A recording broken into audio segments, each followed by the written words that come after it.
Hey everyone, so you're here to learn about nuisances. So let's see if I can break this down for you real quick and real easy. So if you were to ask my older son, he'd probably say a nuisance is his little brother. And his little brother would probably say the same thing about him.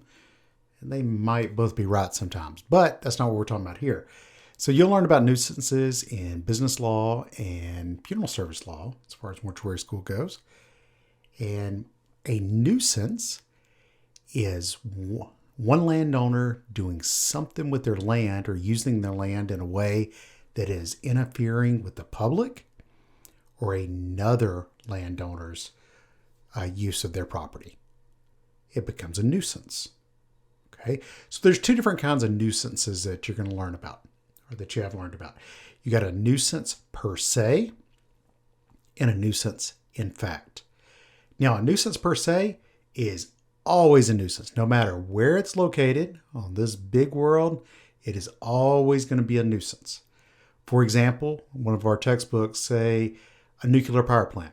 It doesn't matter where in the world you put a nuclear power plant, no one wants to live next to it, right? So it is a nuisance per se. Under all circumstances, it is a nuisance. But then you got a nuisance in fact. A nuisance in fact is not always a nuisance. It's not a nuisance per se, but it can be a nuisance under certain circumstances, certain conditions, depending on where it's located. For example, let's check this out. Imagine a downtown area, and we got Main Street. And on one side of Main Street, we've got a restaurant, and I guess this is just Restaurant Row. On the other side, we got a restaurant, and then we got a big funeral parlor right here in the middle. Now, there's no parking lots down here. This is just Main Street and downtown, so we just got parking along the street.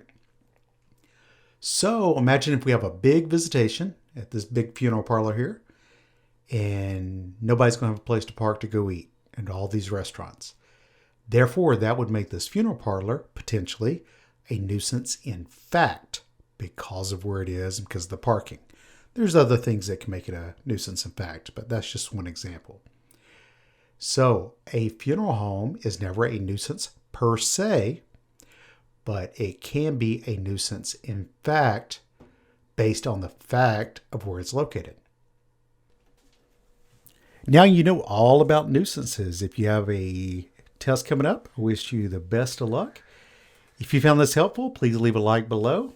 Please subscribe to the channel for future tips. And leave a comment. Let me know what other topics you may like covered. Good luck, y'all.